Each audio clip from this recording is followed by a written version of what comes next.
अभी मजा आएगा ना भिड़ो।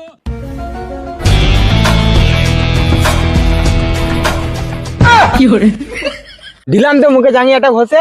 যা শালারা ঘরে যা, বসতে তো পারবি নাকি তোরা? চপে তো খরচ 10,000 টাকা পদে। কি করছো? আলমারি থেকে যে বৌদি সোনার চেনটা নিয়ে এলি সেটা লাগা, সব পয়সা ব্যাগে চলে আসবে। বস। হ্যাঁ মারা, ভালো কথা মনে করে দিয়েছিস তো। এবার তোর কাছে কথা আছে, বার কর। তুই হয়তো ভুলে গেছিস এই গ্রামে সবচেয়ে বড় জুয়ারি আমি।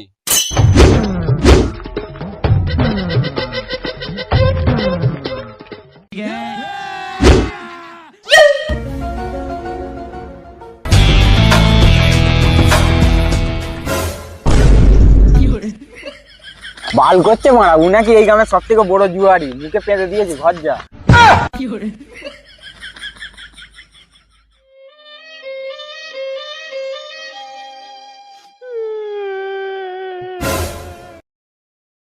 কি হলো গো গিন্নি, এরকম ভোর দুপুরে কান্না করছো কেন? বড় সর্বনাশ হয়ে গেছে, আলমারি থেকে সোনার চেনটা চুরি হয়ে গেছে। কি বলছো গো গিন্নি, চুরি হয়ে গেছে? তোমাকে চিন্তা করতে হবে না, কালকে আমি থানায় গিয়ে ডায়েরি করে আসবো। ঘুমাবো কি গো? আজকে আমাদের দুজনকে রাত জাগতে হবে। 14টা নিনজা টেকনিক আছে। এই দেখো সোনার চেন, এটা আলমারিতে রাখবো। যে বোকা যেটা চুরি করতে আসবে দুজনে মিলে ধরে খেলাবো। হ্যাঁ গিন্নি, তুমি ঠিক কথা বলেছো, আমার দিনকে চোরটাকে ধরতেই হবে। তুমি বসো, আমি এই দুধটা গরম করে আসছি, আর ওটা তুমি আলমারিতে রাখো।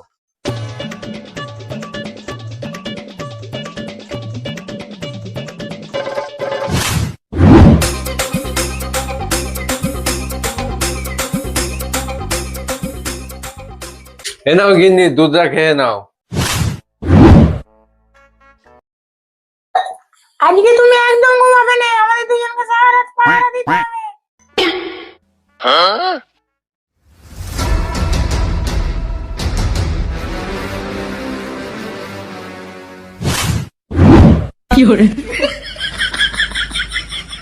দৌড়বো না, আজকেও জুয়াতে হেরে গেলাম, ঘরে গেলেই বউ কেলাবে। আরে বোকা চোদা, তুই চিন্তা করছিস কেন? তুই যে সোনার চেনটা চুরি করেছিলি সেটা কি তোর বউ দেখেছিল? আরে বোনা দেখবে কি করে, তার দুধের সঙ্গে আমি ঘুমের ওষুধ মিশিয়ে আরে দিয়েছিলাম। বাবা তুই ঘর যা, আমি আমার গেলাম। ঠিক আছে ভাই, যাই। এতক্ষণ কোথায় ছিলে? কোন শুয়োরের বাচ্চা এই চেনটাও চুরি করে নিয়েছে? কি বলছো গো মারা, এই সোনার চেনটাও চুরি হয়ে গেছে? আর দেরি করা যাবে না, দাঁড়া আমি থানায় যাচ্ছি। আরে বোকা চোদা, থানায় পড়ে যাবি। জুয়াই যেটা হেরেছে সেটা কিসের চেন ছিল বল? কেন সোনা? বাল সোনার, ওইটা ইমিটেশনের ছিল। আমি আলমারিতে রেখেছিলাম 14 জন্য। তার মানে তুই শুয়োরের বাচ্চা চুরি করিস, তাই তো? দেখবো সংসারটা জ্বালিয়ে পড়ি গেল। সংসারটা শেষ করে দিল। দাঁড়া।